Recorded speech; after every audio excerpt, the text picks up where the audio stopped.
With the fresh release of the Capcom Fighting Collection 2, we fighting game fans have once again been blessed by Daddy Capcom in all of their grace and glory. If you're unaware, this collection gives us access to 7 great fighting games and Capcom Fighting Evolution. I have made that joke before, but it works every time. With this release, though, I have to pay Capcom the finest of compliments, of course. They've made every mainline entry of Street Fighter and Marvel vs. Capcom playable now, alongside a ton of their other 1 and 2-off fighting games as well, and all on modern hardware with some decent netcode too. Yeah, it's not all perfect, admittedly, but it's fantastic to see regardless. But with this collection, I have to turn my eye to the rest of the fighting game devs out there, which, well, the others kind of look like this right now.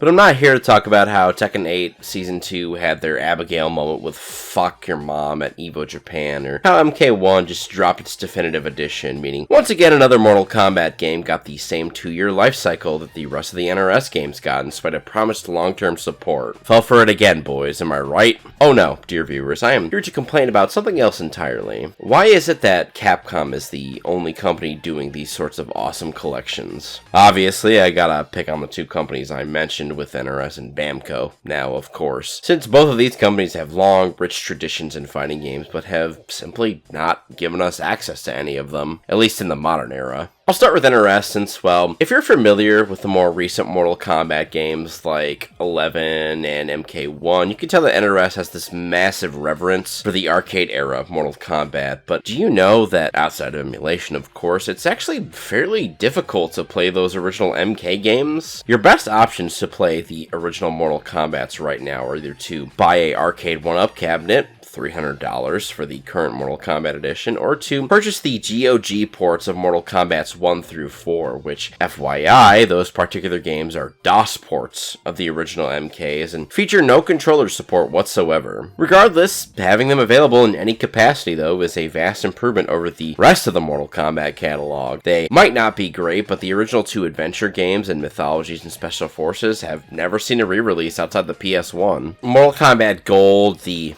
updated version of Mortal Kombat 4, is still stuck on its original Dreamcast release. Deadly Alliance, Deception, Shaolin Monks, and Armageddon have also suffered the same fate, in spite of how much people love those games, especially Shaolin Monks, the best adventure-type game that Mortal Kombat has ever produced, and Deception, in particular, with all of its insane extra content like Mortar Combat and Chess Combat too. God, imagine how nutty Mortar Combat would go with online play. As a quick aside, I definitely recall seeing things for an HD remake of the original Mortal Kombats of sorts, and I definitely feel like Ed Boon once commented on Twitter about wanting to talk about what happened with those, since it never actually released, even though there's all sorts of materials about it online. If they were planning something like this, I'd be willing to forgive the lack of a collection a teeny bit, but I'd also really like to know what happened with those, if you can ever divulge, of course, Uncle Eddie. So, NRSWP, whoever the hell is definitely watching this random video by a 400 sub YouTuber, if you're ever gonna do full-on HD remakes of the classic MKs, or even just give us access to them, let me instead crank out fat bundles so you can sell to the masses of people out there that want these Mortal Kombats re-released. Here's 2 bundles for you, just to let you know. Bundle 1, the classic years. Mortal Kombat 1, 2, 3, Ultimate Mortal Kombat 3, Trilogy 4, Mythology Sub-Zero, and Special Forces. Bundle number 2, the modern era. Mortal Kombat Gold, Deadly Alliance, Deception, Armageddon, Shaolin Monks, MK vs. the DC Universe, and Mortal Kombat 9. Boom! Online play for every game and the extra games too, like in Deception. Drop Freddy Krueger if you have to for 9, or just replace him with, I don't know, Chrome or something, you know? I'm sure you can come up with something. And that's it for NRS. Now, Namco, to turn my attention to you, you've actually got 2 big fighting game franchises that you're sitting on, so I gotta bust your balls a little bit harder, in truth. Those 2 big franchises, if you're not aware, being Tekken and Soul Calibur, of course. Doing some scousing around, seems that Tekken is almost in as bad a shape as Mortal Kombat when it comes to current console availability. You can buy Tekken 2 right now on PS4 and PS5, and that seems to be it for the classic games. If you have a PS3 or a PS Vita, I believe, Tekken's 1, 2, and 5 Dark Resurrection are also available, but no 3 or 4. Though Dark Resurrection does offer emulated versions of 1, 2, and 3, so that does make up for the lack of the, the most famous Tekken in Tekken 3. Regardless though, who knows how long these will be available. The Xbox 360 shut their market down. It was only after massive fan backlash that the PlayStation 3 marketplace stayed online. How long can it really be until Sony does the same, honestly? If not, good, but I'm a pessimist, so all this stuff's gonna go away eventually. So, I must propose to Bamco that they re-release these games to correct this injustice to Tekken fans. So I propose this bundle. Tekken 1, 2, 3, 4, 5 Dark Resurrection, Tag Tournaments 1 and 2, and Death by Degrees. Yeah, wasn't expecting me to throw that one in, did ya, huh? Bam, 50 bucks, 8 games, all with online play or something. There, I've offset your Tekken 8 fan-based losses. Everybody wins. I don't see much difficulty in being able to bundle these games up too, since they're all Bamco owned and crafted too, as far as I can tell. Now, the other franchise, there might be some issues there. As awesome as Soul Calibur is, and as desperately as it needs to be preserved since the Xbox 360 store went down, I'm seeing some potential problems in bringing all these back. But before I get to that, let's make the perfect bundle for Soul Calibur real quick. Soul Edge, Soul Calibur's 1, 2, 3, 4, and 5, and Broken Destiny, and Urban Reign. Once again, yeah, you thought I wouldn't throw a random one in there like that, huh? Well, I wanted Urban Reign in somewhere, because that game kind of rocks hardcore, and more people should play it. Now, on to the main issues with Soul Calibur. This series is absolutely riddled with guest characters. The first fighting game to do it, I believe, which of course leads to a lot of licensing issues. The sort of stuff that keeps Mortal Kombat 9 off storefronts to this day, unfortunately. Now, out of the games I listed for that first bundle, Soul Edge, Calibur 1, 3, and Urban Reign should be totally fine. No guests in the first two, and Bamco owned guests in 3 and Urban Reign. But 2, 4, 5, and Broken Destiny have guests of very wildly different origins. Nintendo, though, is bringing back their version of Soul Calibur 2, at least, Link intact, thankfully, but we're going outside of that, of course, and well, I guess if you wanted to avoid licensing issues, I suppose just using the PS2 version of Soul Cal 2 with Heihachi would be the best solution. However, I do think it'd be kind of shameful to leave Spawn out, since that guy was cool as hell. Spawn rocks, let's be real. Todd McFarlane also seems like a genuinely cool guy, though, so maybe we could get a quasi-merger of the PS2 and Xbox versions. Also, I did some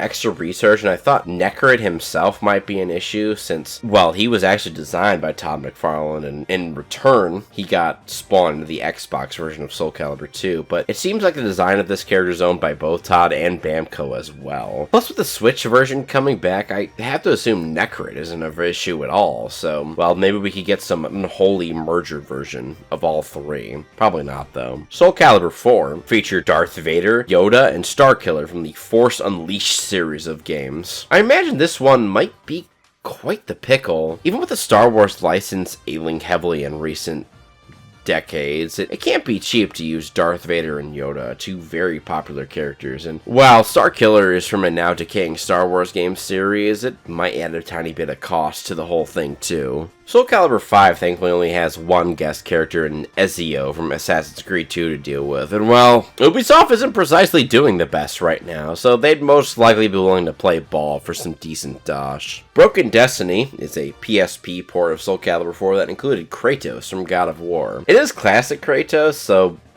well, it'd probably just be just as pricey as normal God of War, since that franchise actually maintains relevance in this day and age. Regardless of me pointing out potential issues, though, I hope all these things can be easily resolved for a bitchin' fighting game collection, alongside Urban Reign, which I just want more people to play because it's awesome. What I would like to take a moment now to talk about, though, is a point that was brought to my attention as to why these bigger companies don't do these sorts of compilations too often. Apparently the reason they don't do them is because they're afraid of these things cannibalizing sales away from the current product in the market. I was even given an example of this happening with the Modern Warfare remaster and its sister game Infinite Warfare. Apparently that Modern Warfare remaster vastly outsold the latter after it was decoupled from Infinite Warfare, of course, thus hurting sales from the current title in the series. Now, I can see why this would be an issue here, but, well, I mean, if you were around when the original Call of Duty Modern Warfare came out. Call of Duty Modern Warfare is one of the GOATs of first-person shooters, and it would unironically dumpster any sort of Call of Duty Modern release. Like, nothing would even come close to it, to be honest. However, I think this rings a little less true with fighting game compilations. Now, sure, right now, Tekken 8 is in a really bad spot, and Mortal Kombat 1 is as well, with the latter not going to recover since it's been written off entirely. But even with these comps released, well, I do think they would do extremely well. I couldn't imagine people returning to play like Tekken 3 competitively over Tekken 8, or Mortal Kombat Armageddon over Mortal Kombat 1, for instance. Maybe Mortal Kombat 9 would see a big resurgence, though. That game kicks ass. A small online scene would most likely form around these games, but nothing that would be too insane that would threaten future game sales of Tekken 8 or MK1, or whatever project MK has on the menu right now. Plus, not to mention the pro scene surrounding these games, while they might dabble in older titles, will always have to return to the current mainline title for competition's sake. That's where the most money is, after all, let's just be honest. These comps, I think, will also generate a ton more sales in general, since not only will your more hardcore and competitive players purchase these games to enjoy with modern netcode, the casual audience will also buy the stuffs in droves because, well, they like fighting games to fart around in too. For the most part, these sorts of collections are really nice novelties that casual players will happily purchase to have access to legendary games / games they played as kids for fun, and maybe they'll try online once or twice and quit after getting whooped a few times. So really doing this sort of thing is a win-win for everyone, casuals, competitive players, and the company itself too. Most importantly overall though is that these comps help preserve a bunch of old fun games for everyone to enjoy, and game preservation, especially in this day and age, is really important with how badly it's been. So, NRS, Bamco, hell, everyone else that might be clutching onto a venerated fighting game franchise, I speak of you, of course, Tecmo Koei, get your heads out of your asses. Doing a nice compilation of your classic games is a total win for everyone. To end this video on a spicier note, though, I want to put on a Nostradamus-style prediction, one that I feel kind of strong about for some reason, and that is Konami will put out a Bloody Roar collection before NRS or Bamco do it for their own respective fighting game franchises. I'll either look incredibly smart or be proven wrong with something that I want. I win every way you look, really. Anywho, that'll be it for this little commentary. As always, dear viewers, my name is HadesManticore, and this here channel is CityStateManticore. Thanks a ton for watching if you did. Leave a like, comment on what games you want in a new fighting game compilation from, well, any company in existence, really, and be sure to subscribe, since as always, there's more content to come. See y'all in the next video. Goodbye.